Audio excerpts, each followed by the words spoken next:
Bueno, ¿qué pasa, chavales? Hoy va a ser el primer día que uso la GoPro con el drone. A ver si no peto como ese de ahí. O ese de ahí.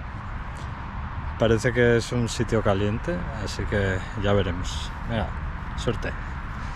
Suerte para mí, vamos.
parece que el primer vuelo salió de puta madre, tío. Aunque no hice nada del otro mundo, pero